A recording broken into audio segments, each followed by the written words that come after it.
अस्सलाम वालेकुम क्लास। आज का हमारा टॉपिक है three kingdom classification system, page number 37। So let's start our lecture. In 1866, Ernest Haeckel solved the first objection and proposed a third kingdom protista. अब क्या हुआ, 1866 में अर्नेस्ट हैकल हमारे पास एक बायोलॉजिस्ट आया। उसने हमारे पास जो ऑब्जेक्शन थी, फर्स्ट ऑब्जेक्शन किसके अंदर, टू किंगडम क्लासिफिकेशन सिस्टम के अंदर, उसको उसने सॉल्व किया और एक नया किंगडम बनाया।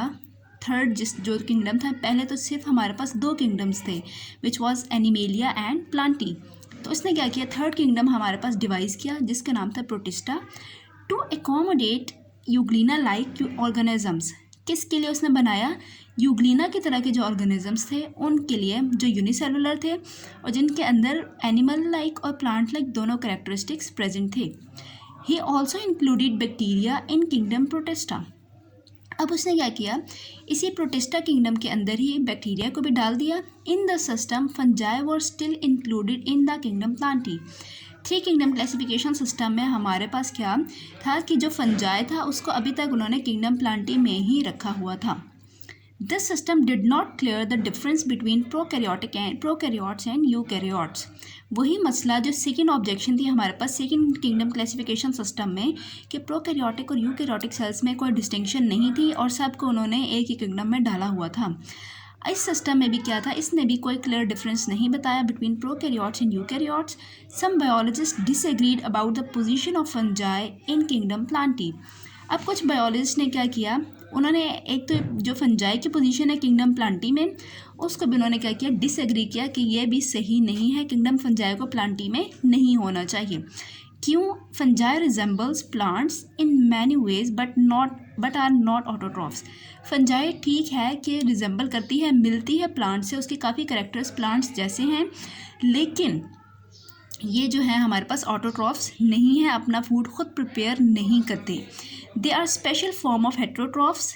फंजाई हमारे पास हेट्रोट्रॉफ्स हैं that get their food by absorption, जो कि अपना फूड एब्जॉर्प्शन से लेते हैं। एब्जॉर्प्शन क्या होती है, जज्ब करना किसी भी चीज़ को। ये क्या करती हैं, जो डेड मटेरियल होता है हमारे पास, चाहे वो प्लांट का हो या हो हमारे पास एनिमल्स का, उसको ये क्या करती हैं, उसको डीके करती हैं, उसको डिकम्पोज करके उसको फिर इसको जो न्यूट्रिएंट्स होते हैं उसको एब्जॉर्ब कर लेते हैं। तो ये हमारे पास कौन सा मोड ऑफ न्यूट्रिशन हो जाएगा, heterotrophic. They do not have cellulose in their cell walls, और इनके सेल वॉल के अंदर सेलुलोज भी नहीं होता। सेलुलोज, अब हमारे पास जो प्लांट सेल्स हैं उनके अंदर सेल वॉल प्रेजेंट है, और वो सेल वॉल किससे मिलके बनी हुई है, सेलुलोज से। अब लेकिन फंजाई जो है इसके अंदर भी सेल वॉल प्रेजेंट है, और यहाँ पे इसके अंदर डिफरेंस कहाँ पर आ जाएगा कि इसकी जो सेल वॉल है वो सेलुलोज से मिलकर नहीं बनी हुई, बल्कि एक और केमिकल कंपाउंड है विच इज़ काइटिन से मिलकर बनी हुई है। तो हमारे पास दो डिफरेंसेस आ गए फंजाई और प्लांट्स के, कि एक तो ये ऑटोट्रॉफ्स नहीं है जबकि प्लांट जो हैं वो ऑटोट्रॉफ्स हैं, और दूसरा इनकी सेल वॉल में डिफरेंस है कि प्लांट्स की सेल वॉल सेलुलोज से मिलकर बनी हुई है जबकि फंजाई की सेल वॉल काइटिन से मिलकर बनी हुई है। So three kingdom classification system के भी ये हमारे पास ड्रॉबैक्स आ गए, तो इस वजह से ये भी हमारे पास सस्टेन नहीं किया, और फिर हमारे पास नेक्स्ट सिस्टम आएगा जो कि हम नेक्स्ट लेक्चर में पढ़ेंगे। Thank you so much.